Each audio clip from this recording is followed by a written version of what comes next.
여러분 안녕하십니까? NBS 투데이입니다. 지난달 20일부터 영남 지역을 휩쓸고 간 산불은 서울 면적의 80%에 해당하는 4만 8천 헥타르를 태운 뒤에야 겨우 진화됐습니다.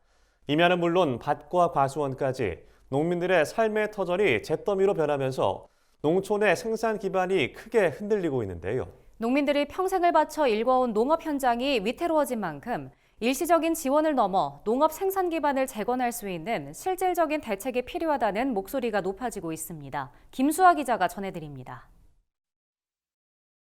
지난달 21일부터 경북 의성을 비롯한 영남권에 발생한 산불은 열흘간 산림 4만 8천 헥타르를 태우고 지나갔습니다. 불길은 농민들이 땀 흘려 가꿔온 밭과 과수원을 휩쓸었습니다. 이달 2일 오후 5시 기준 이번 산불로 인한 농작물 피해 면적은 약 3,785 헥타르입니다.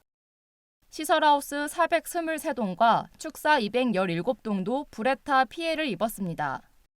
이번에 특별히 농업에 대한 가수라든지 마늘밭이라든지 이 밭들, 농작물들이 큰 피해가 났습니다. 거의 다 태풍과 같이 날아가면서 불씨가 떨어져가지고 다 탔습니다. 그래서 이 어떻게 피해 복구를 할 수 있는지, 또 송이밭 걱정들 많이 하는데 송이밭 거의 다 탔습니다. 경북은 국내 전체 사과 재배 면적의 약 58%를 차지하는 대표적인 사과 주산지입니다. 이번 산불은 도내 사과원 곳곳에도 영향을 미쳤는데 경북도에 따르면 3일 기준 약 3,300헥타르의 사과원이 피해를 입은 것으로 집계됐습니다. 과수나 버섯처럼 나무를 기반으로 한 재배 방식은 한번 피해를 입으면 당장 복구가 어렵습니다. 때문에 농가의 경제적 피해가 더 클 수밖에 없습니다.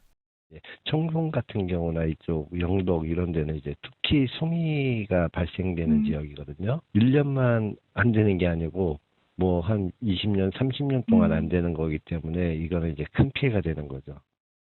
임업인들 사이에선 향후 직불금을 받지 못하게 될지도 모른다는 우려의 목소리도 나오고 있습니다. 임업 직불금은 전년도 실적을 기준으로 지급되는데 올해 산불 피해로 임업 활동이 어려워지면 내년엔 지급 대상에서 제외될 수 있기 때문입니다. 직불금도 이게 이제 그 당해년도 실적이 있어야 되는 건데 이제 당해년도 실적이라는 게 없잖아요. 그러면은 이제 그 지침에 의해서 이제 실적이 없으니 정부에서는 안 주려고 할 수도 있고 이제 이분들이 안 하고 싶어서 안 하는 게 아니잖아요. 밭농업에 종사하는 농민들 역시 트랙터나 관리기 등 영농에 꼭 필요한 기계가 불타 당장 농사일을 시작하기 힘든 상황입니다. 이번 산불로 인한 농기계 피해 건수는 트랙터 287대, 관리기 2,171대 등 총 6,581건으로 농기계가 전소되거나 타이어가 손상되는 등의 피해가 큰 것으로 나타났습니다. 일단 집계 숫자로만 보면 관리기가 가장 크고요. 관리기가 이제 오늘 7시 기준으로 2,171대거든요. 그 다음은 일단 건조기, 경운기, SS기, 트랙터 순 이렇게 피해가 있어요. 근데 지금 시기에 이제 가장 필요한 농기계는 이제 관리기하고 트랙터, 뭐 SS기니까 세 가지 기종이 피해가 크다고 볼 수 있죠. 영농 활동을 시작하더라도 수작업만으로는 한계가 있는 만큼 농기계와 장비부터 우선 복구해야 한다는 목소리도 나옵니다.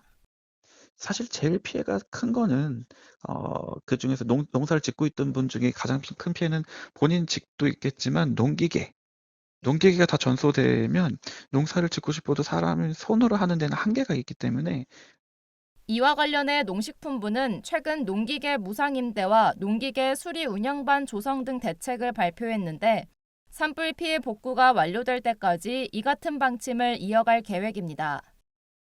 또 경북도는 현재 농어업인 피해 규모 조사를 이어가고 있으며 농어업인을 대상으로 한 재해복구 자금 지원과 임업경영 자금 지원 등 농어업인을 위한 지원 대책을 시행해 나갈 방침입니다.